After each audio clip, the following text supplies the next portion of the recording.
Oh, I forgot to tell you. Somebody accidentally delivered a Green Chef box to my door. So, oh my gosh. Did it have a different name on it and everything? Or yes, and it had a whole different address. Like a completely different address. Ooh, like it wasn't even in the building. Like you just walk it over. Yeah, it was 55 Harding Street instead of my address. Yeah. Is that the whole building is that no, address? The whole building's 101. I wonder. I don't know if you should have said that on the recording, but I guess that's fine. It's whatever. You only have 5 people that listen to it, so. Yeah. Oh, it's the building right next door. Do you feel guilty? A little. Did you open it? No. Are you going to? Maybe. You're like, I wonder what's in there.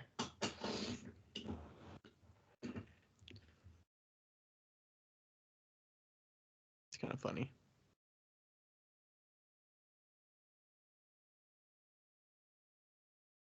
Oh, so this next one is talking about best-selling pieces that you should offer at markets besides mugs. So, I mean, I could drop some numbers out here from reports about the items that I'm selling this year and, like, how much money I'm making on them. If that helps people think about other things that they should be thinking about. Yeah. If it's worth it. So, that would be good. You've done several shows on setting up. What to take to our show? What about how much stuff? Yeah. I feel like, I don't know. Which one do you think would be quicker? Would it be quicker to... We'll answer this first part about, hey, go listen to this other episode because we talk about it. And then would talking about how many things we take to the show, would that be somewhat quick? Like, that could probably be a 5-minute, 10-minute thing, right? How much of different forms you could take. And then the longer part would be the, what are some other pieces you can make that are profitable besides mugs? Yeah. Okay. All right. Are you still texting? Yeah. I'm done now. How's your Truly? What flavor is it? Blueberry and acai. It's okay. Have you ever had acai? Like, what is acai? It's like a blueberry. It's like kind of like a huckleberry and a blueberry mixed, I suppose. Is it acai or acai? I have no idea. I've heard it pronounced acai. Like, it's probably acai bowl. Oh, I have to get a whole new. New. Gotta get a new garage band going.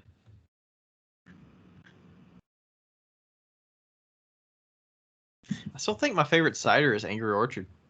Yeah. Fucking go-to. It's just, you know what you're gonna get. This one's like, if you drink too much of it, it's a little too sweet, but it's good. Just one of them though. Yeah.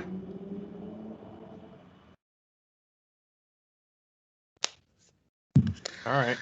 What are we thinking here? We want to start 30 seconds after? 20 seconds after? 20. 20. All right. 20. Any intro here? We'll do a little Patreon call out. Yeah.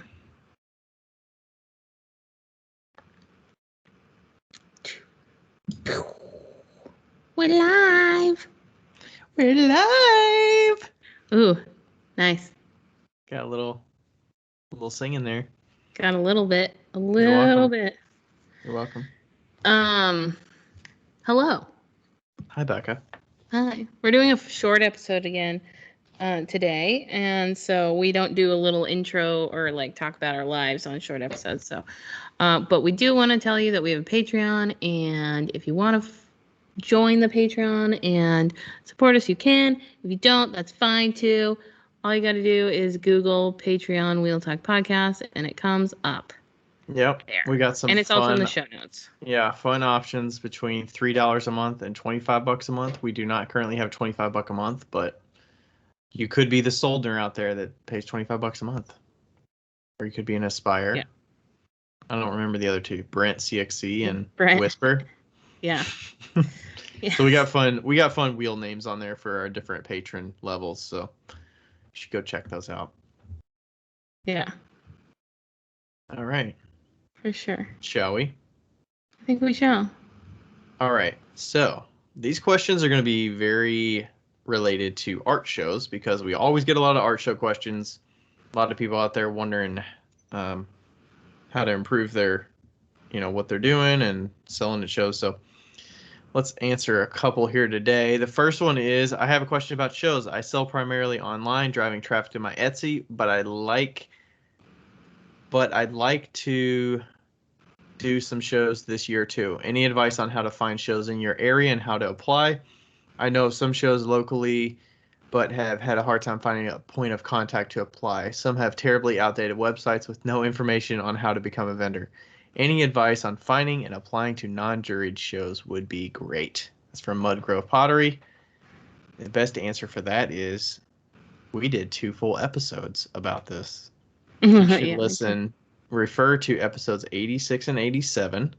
86 is a lot about this specific question about applying for shows, how to find them, what you need to prepare for shows, and then 87 is a lot about specifically like making sure you have the stuff at the show, how you set up your booth, selling tactics, what else? I think it's a lot of that kind of stuff. Yeah. Becca's like, I don't know. I don't listen. But yeah, check out 86 and 87. And then there's you could look up other topics and stuff from our past episodes and see which ones are show related. We like to talk about shows here because that's my personal favorite way to sell. I don't know about Becca. Yeah. But I have a lot of ways. I like shows. Yeah. All right. And then the next two are kind of similar. We got them from Curly Tail Studio and Bats Ceramics. Do you want to read those? Yeah. It says, you've done several show. Oh. What? You've done several shows. I think they meant to say shows. Oh, you've done several shows on setting up and what it takes to do an art show. What about how much stuff you take? Like how many bowls, cups, and bottles and stuff like. So what's the inventory that you take to a show? And then Bat Ceramics says, how many pieces do you bring to a vendor show? Yeah, so the first thing I need to consider is it a 1 day or 2 day show? Second factor, is it local or is it away from home? If it's local, you could always go back and get more stuff the second day. You can't get more stuff if it's the same day, but I don't know. How would you answer this? I'm curious how you would answer it before I do, because I've done a lot more shows lately than you have. But I think it's good. I always it's weird because like I haven't done a show where you just do one show. Like usually you have a season of shows, and so you start with a certain amount, and then whatever you lose in that show, you kind of like remake it. So you typically have the same amount of products, but I would say probably like, what I used to take was like 30 to 50 mugs, 30 cups, 30 to 50 wine glasses, like a few bowls, plants. Oh my God, plant stakes, hundreds of plant stakes. Hundreds. Wow. Hundreds of plant stakes. And then like mise en place, and then small bowls, probably like 200 at the beginning, and then you kind of like. And what show format is this that you're talking about? Oh, this was like Art in the Park, and I had a 10 by 20 booth, so I had to fill up a fair amount. So maybe. And how long was this show? 3 days. 3 day show. Okay. But it wasn't a show that was like, everybody's coming to this show because we've advertised it. It's like, oh, we're in a tourist town, let's walk through that. So it's a little bit different, Do you know how many people are coming to that show? Is it like 1,000? Probably 1,000 people walk through it. For the 3 days or per day? Probably, I don't know, for the 3 days. Yeah. Okay. Yeah, I'm probably similar in the pieces. Let's see. So if I'm doing a 1 day show, take a little less work, but I'll probably take about 25 bottles, oil bottles, about 60 spoon rests, maybe 75. Yeah. About 50 mugs, 60 mugs. Mugs are going to sell the best for me. Shot glasses, I'll probably take about 75 of those. Bowls, 25. I'm not selling a lot of bowls. What else is on the table? Berry bowls, I'm taking maybe 10. I'm not going to sell many of those. The planters, I'll take like 6 or 8. Not going to sell a lot of those. And then I think that pretty much rounds out everything that I take. Like I've found these days, I don't really take plates anymore to shows. They just take up too much table space and I don't sell them well. Yeah. And honestly, I don't like making them very much. So like in total, I probably have 15 finished plates in my inventory and maybe 20 plates that are bisqued that are not glazed. And I have none in the works. Like I have made 0 plates this year, I think. So like it's not something I enjoy making, so I'm not going to put it out there. If somebody asks for it, usually I'll be like, I don't really make a lot of plates. I can upon request, but I kind of like deter people for the most part. So no plates out there. I might have a couple pitchers and a couple vases or something large like that. That's a 1-day show. If it's a 2-day show, it's a 2-day show like this past weekend. You know, I took probably 100 spoon rests, 125 shot glasses, 35 40 oil bottles, 75, 80 mugs. You know, you just increase each one of those by about 30%.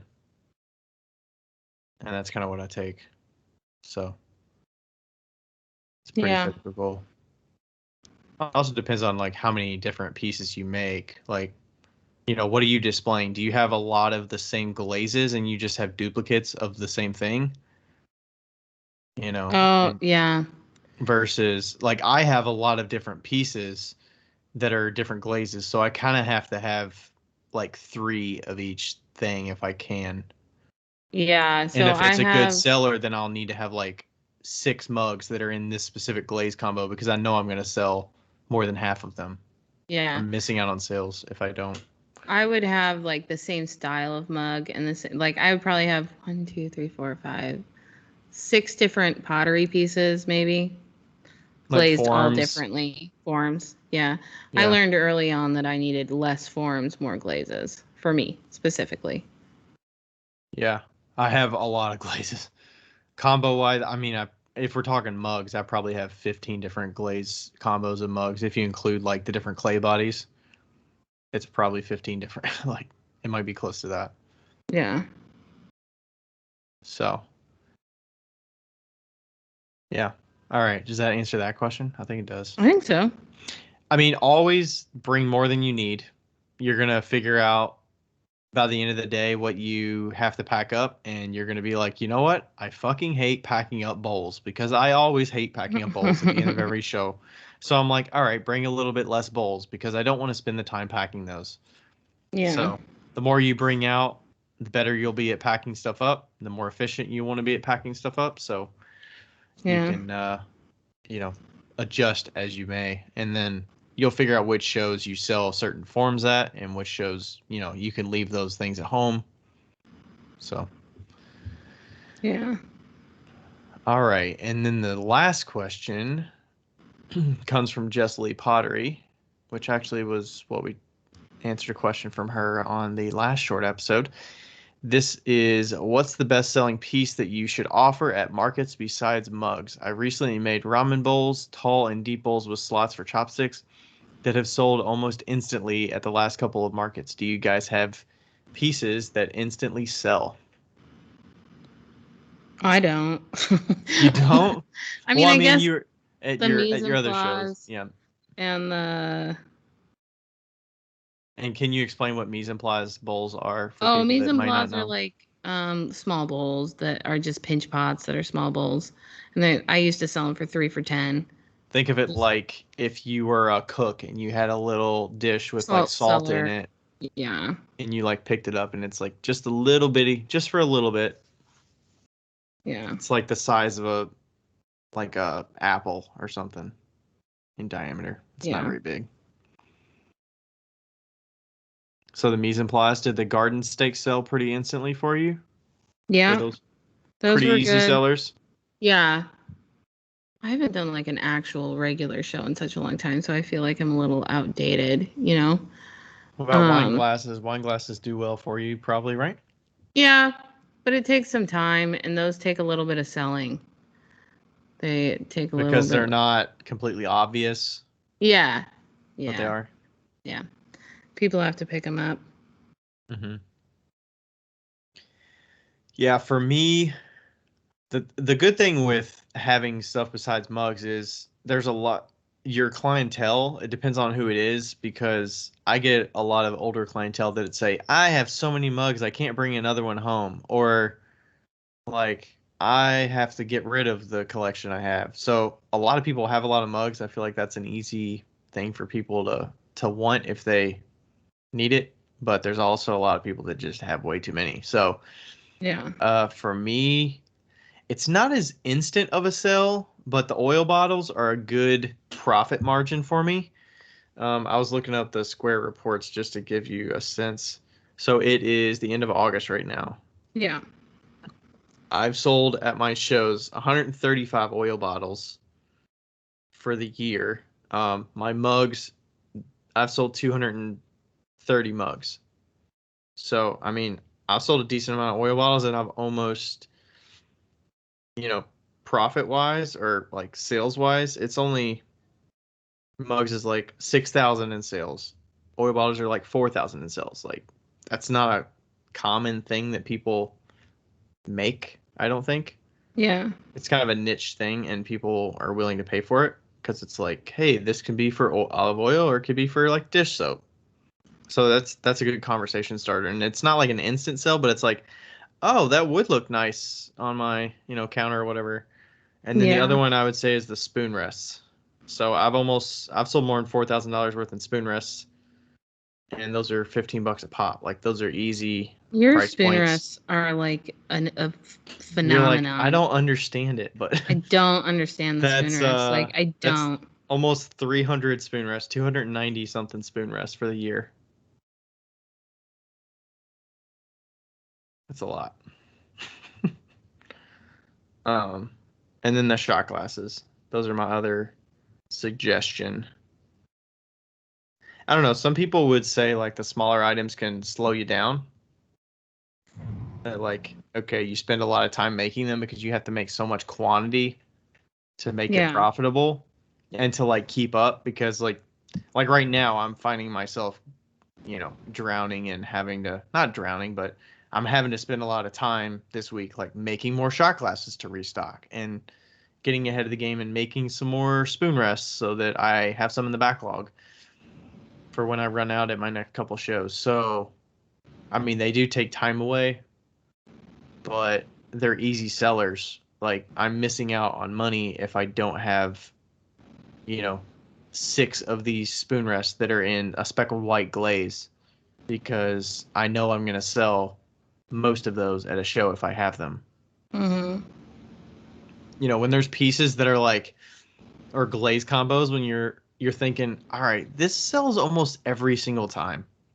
That's why I make note of like what glazes I have on my pieces when I ring people up because that's one of the easiest things to keep track of besides like the forms that you're selling, like what colors are selling really well.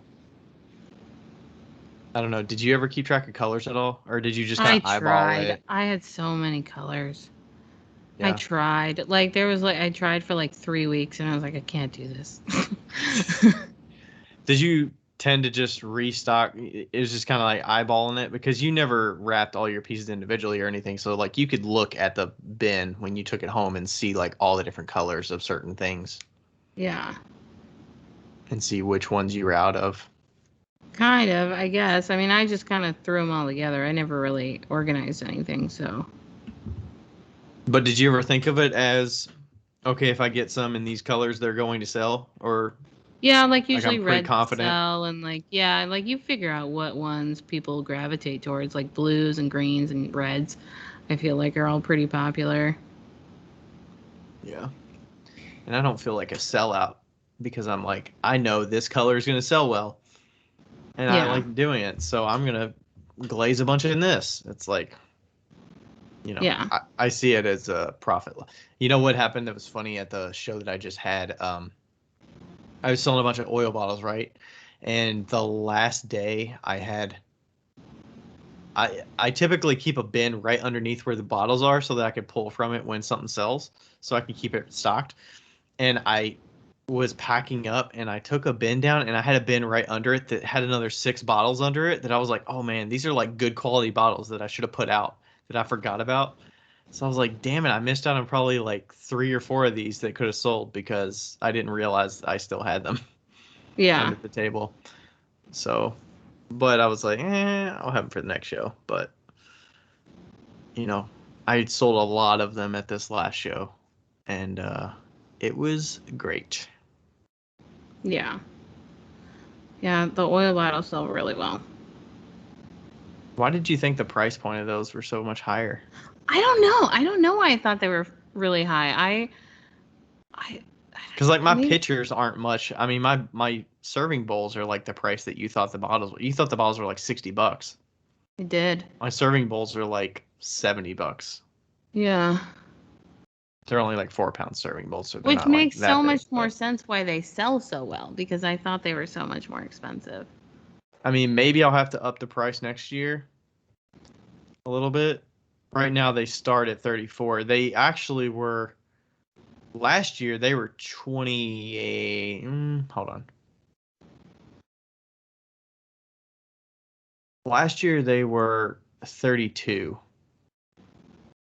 And then you could get a pair for 60.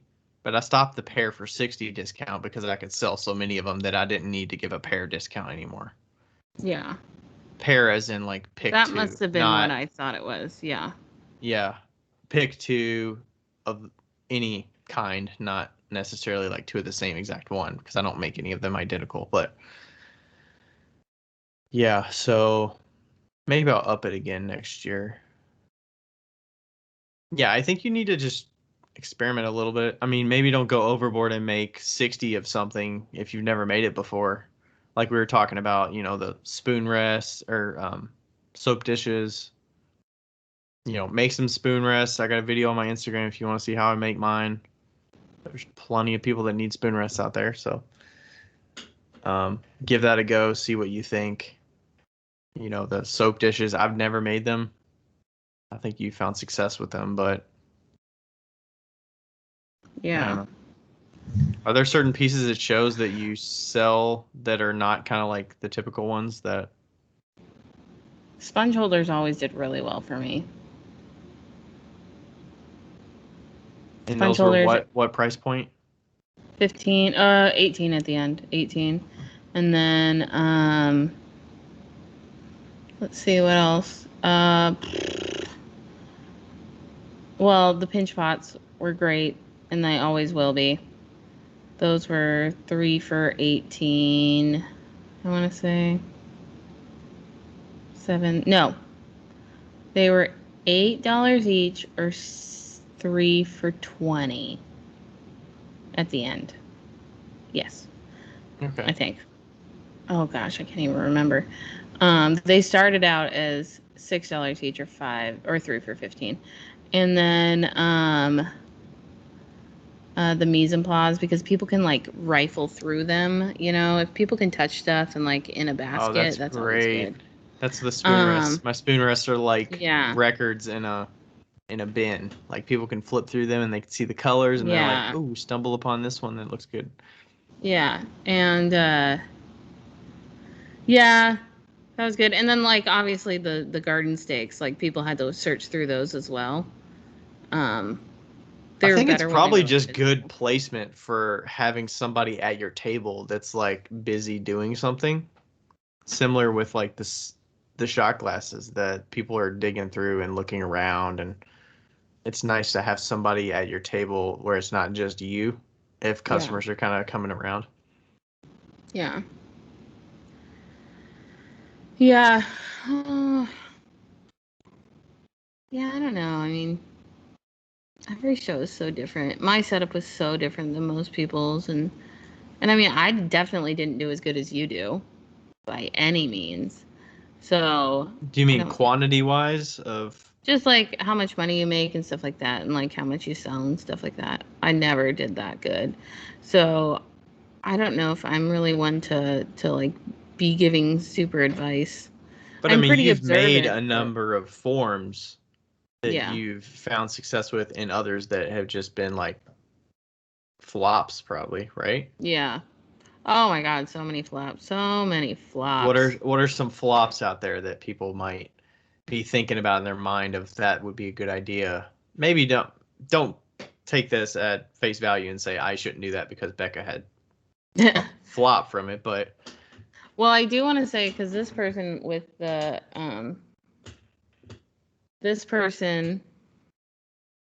in the question said that she had those ramen bowls, and I think those are really good. Like people like those. Um, so that's a great item, especially because ramen's so popular right now. And I'm looking up their work actually. yeah, and oh, I made toothbrush holders. Those were fucking terrible. Um, if you want to sell a lot and you want to hate your life, you can make butter crocs. People Oh love my butter gosh, crocs so many questions and about those. Make sure and you honey price them pots. appropriately. Butter crocs and honey pots. Ugh. Honey pots? Remember, so many people asked you for honey pots at the show. Eh. Yeah, it probably depends on the region you're at. There are a lot Yeah, of people that make honey in this area, and you know, or I don't know that you can. Do you make honey or you harvest honey? Farm honey? I don't know. I'm looking at the other forms that are made. Uh, it looks like Jess has some bottles. There's some mugs in different forms that are fancy, that are simple. There's some oil bottles, hmm, some teapots, and also just the whole thing about like offering mugs. Like, I think it's beneficial to offer various price points of mugs so that it can appeal to different people based on like hand size or like colors. It's always good to offer multiple colors too, but um, certain people will be like, I need one that I could fit all my hand in or whatever. So it's good to have just different sizes for different customers, whether they're buying it for yeah, themselves or as a gift. yeah, totally. Pitchers, bowls. Um, yeah, I actually don't see the ramen bowls on here, but what It's about kind of jars probably or because she anything? sold them. She sold them or they sold them so fast that they didn't have enough time to take pictures. Yeah, I don't see any. I see a jar though. I'm curious, have you ever sold jars? I've sold a few. It's I not just my don't. cup of tea though. Yeah, I just don't feel like it's very direct, like obvious. Uh, I don't know. I feel like it's a very niche group. And then the only thing I forgot to mention with the items I bring, like, I'll bring like 6 yarn bowls or 7 yarn bowls. I'll usually like you'll get the eyeballs at that because that's not something that everybody makes. And hey, at this show last weekend, I think I took 8 and I sold 4 or 5 of them. Yeah, And those are like good priced items that, I make $38 minimum on one of them and then $50 if it's a big one. So yeah. like you can make some money off that. We have one other funny show question that I put it up here. Oh, what How, is that? how do you deal with other vendors at shows and markets who want to trade merch, especially when No. you don't want what they're peddling? That's from Lost City Ceramics Oh my God. Um, do you know what's funny is that when I was at the Danny Meisinger uh, uh, workshop. workshop, You he's remembered his asked. name. I know, I'm impressed with myself. He asked the same question. He's like, I've definitely done pity trades. And he's like, how do you get away from pity trades? And I was like, you say no. You say, no, I don't trade. Yeah. What about the so usually that situation would be when they're coming to visit your booth, right? Mm-hmm. So they're kind of on your turf. Pulling a Becca here. Oh, yawning. His yawns are You didn't hear silent. it though. You didn't hear it. His yawns are silent. Very subtle. Um, so I was thinking like, oh yeah, I haven't made it over to your booth. Let me think about it, and I'll swing by and see what you got. Like that's not a commitment. That's like let me come by, see your stuff, and I'll let you know, kind of thing. Yeah. Or Or just say like, I'm not really like we're kind of at capacity with our collection right now. that I say that a lot because like people are always Like I'm like getting they sell mugs more. or something. And it's not even that I don't like their stuff. Like if you know if you've been listening for a while, I don't actually collect pottery. Like You don't not have really. many. Like it has to really be something that you really want. Yeah, it has to like really make sense. And so I'll just be like, you know what? I don't, you know, uh, I don't need it. Like I just like I love it, but I don't need it. What about the flip side of it? How do you, if you're interested in a trade, how do you initiate a trade? I always say I would love this, and if you're interested in trading, I'm 100% down for trading. If not, I'm absolutely willing to pay for it. There you go. And I think that everybody should be approached that way. Yeah, I think if you're wanting to trade for something, you have to be willing to pay. Yeah. Don't say it. Don't put the offer out there if you're not willing to pay for it. Like I'm Yeah. only interested in this if I could trade for it, Yeah. because that Like, devalues what they have. yeah, if somebody knows who I am going into a show, like at your backyard show, everybody's like, "Oh my God, I love your stuff," or like, "I follow you," blah blah blah. Um, I will be like, "Well, we can trade." You If you know, like it like that much, we could trade. we can I'm trade. There's Like I'm down negotiations for that that. can happen here. I'm always down for trade. And but those are special occasions too, because like, That's a pretty intimate yeah, that's a setting. very If you're intimate at a setting. 160 booth setup where you're only going to see them once that weekend, Yeah, you're only going to see them again if you go visit their booth, then like you kind of have to follow through on that trade, you know. So, it's I've I don't know that I've ever actually initiated a trade because I always feel guilty because I'm somebody that has the money that can spend on something if I want to spend on it. And if somebody offers to trade with me and I'm totally cool with it, like I'll usually accept it and like trade with them. But like I feel a little icky asking for a trade unless it's somebody I know. Like that's kind of cool. But yeah, yeah. Trading's tough. Like just trading's just fucking tough.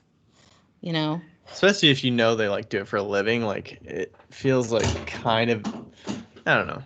If you know they do it for a living, a trade to me just seems like eh. Like I don't need more pottery. I do this for a living. If it's a potter, I'm guessing. Yeah.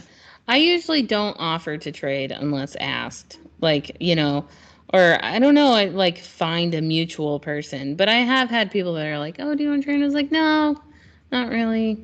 I don't need shit right now." I don't say that. I don't need stuff that I don't need right now. That's usually what I say. Yeah. Especially if you don't even know what their booth looks like. Like you don't even know what they make. It's like, hey, fellow Yeah. Potter, are you down to trade? It's like I haven't even seen your stuff. Yeah. I don't even know what you got. I mean, I have done a few pity trades. I have. But you can always give them as gifts. That's also a quality thing. There you go. You can always give a trade as gift, but I tend to focus trading more towards food. I'm more of a food trader. I And like, is that a reciprocal thing? Is that like you continue to trade for food, or is it like you do the pottery thing at one time and you kind of like get food over a long period of time? no, usually like when I would do the farmers markets, the person that did the Oh, bakery, She loved my stuff. And so I'd See, be like, shop around, tell me how much you got, and then I'll get that much in cake. the thing is, I'm much more comfortable with that because, like, I don't feel as bad about that. I don't know. Maybe I'm just devaluing. Maybe it's also because their items are cheaper items and you get quantity to Oh, meet not up. this cake. Like, but if you're giving them a mug, you're getting a cake that's like more than $30 retail. I mean, her slices are $9. Okay, so you're getting 2 slices for a mug or something, right? Yeah. Yeah. I mean, you're still on the upper end of that value there. Like, Yeah. I feel like when you're in that scenario and you're getting like food or like farmers market stuff, like I feel totally cool with doing something like that. Yeah. Because I you're like getting love something out of it that's trading like for food. handmade and Yeah. it's food that I would not normally spend retail for because I'm not that fancy. Um, but yeah, man, I was doing a show a few weeks ago and it was the end of it. It was kind of a hot day, so some people didn't sell as much stuff. And there was a woman beside me. She had like cupcakes and they were like melting a little bit, so she gave me like 4 free cupcakes just because a lot of those people that do bakers and stuff like that, like they Mm-hmm. just throw stuff away or that like they're not eating it because they do it all the time. So they usually just give it to other vendors. And then there's a woman with bread and stuff, so she gave us like a baguette. So I got free baguette, free cupcakes, 4 cupcakes, and then the guy next to me had summer squash pizzas that I bought from actually, and then he gave me some extra like muffins or something, like zucchini chocolate chip muffins. So I reeled it in that day. Yeah. And then I got that carrot cake from him. Yeah. That's so good. So good. All Yeah. right. I think that's Cool. about it for the R show questions for now. Covered a lot. Yes, go back and listen to episode 86 and 87. That I will will answer a lot say, of your R show questions, I'm sure. I will say also, if it is a young person that wants to trade you, like a high schooler or somebody that's new to pottery and you can tell and they love your work, I will 150% of the time trade. Really? I will. I'm a sucker for new people. And I'm like, Why is you know that? what? I don't know. I don't know. I think it's Is it because like, because they're like, are they, do you think there's a confidence there that they don't feel guilty about yes. asking for the trade? So you feel Yes. like, hey, you had the balls to come up and ask me for a trade. So Yeah. like, it's more of a put down if you say, no, I don't want to trade. Like, they're going to feel hurt by it more. If Well, you and say also no, like how cool is it to be like this person that I may look up to or like is done shows for years or whatever wanted to trade with me. Like how much of a confident booster is that, you oh, know? that's true. I've done that before. Yeah. I've done that with well, not on the younger end, but I've done that with somebody. Yeah. I wouldn't really call that a pity trade though. I'd call that like a confidence booster trade. I don't A know. confidence booster trade. Yes. Yeah. For sure. Just thought I'd end this with that. Yeah. Yeah. Nice. Cool. All right. Sweet. Later. All right. Bye. Bye. Oh, You struggled through that one. I struggled because I got like a fucking long ass text and I needed it's just ugh. I'm sorry. All It's just right. a night. Episode 110. I just had to keep going on a little bit on some of those parts, so I didn't like put you on the spot or anything. I wasn't even looking at my phone. I just was like zoned out, like I was just thinking about something. Yeah. Episode 110. What are you gonna call this one? Um, is it a pity trade? No. um, I mean, we could just call it show thoughts. show thoughts. Yeah, that's good. It's a short one, so it'll stand out for the title.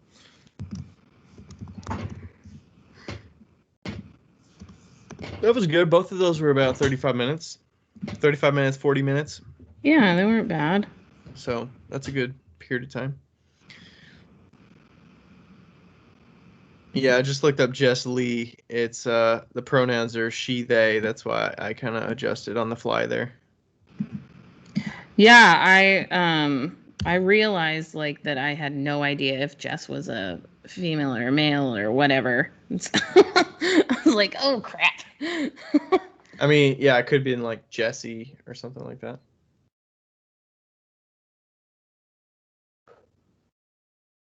Jess Lee. In Seattle, Washington. Oh, nice. Cat. There's cats in the photos.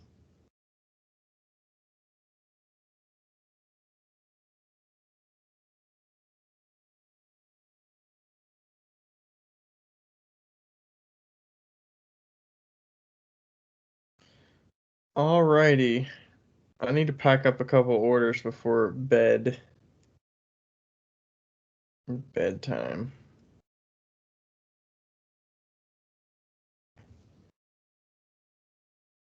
Yeah, I gotta respond to this and stuff.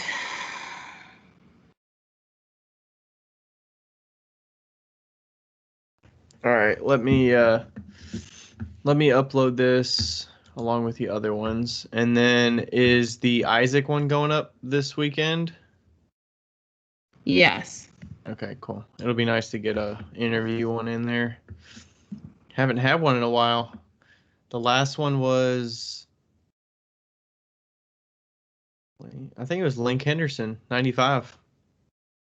We're going to be at 108. Yeah. That was back in June, early June. So it'll be almost 2 months since our last one.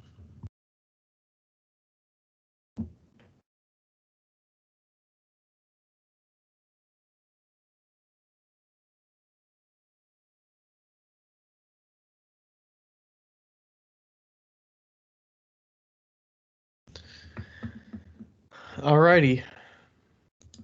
Go ahead and I'll pick up the video from these and then we'll be good to go. Sweet. All right. Bye. Bye.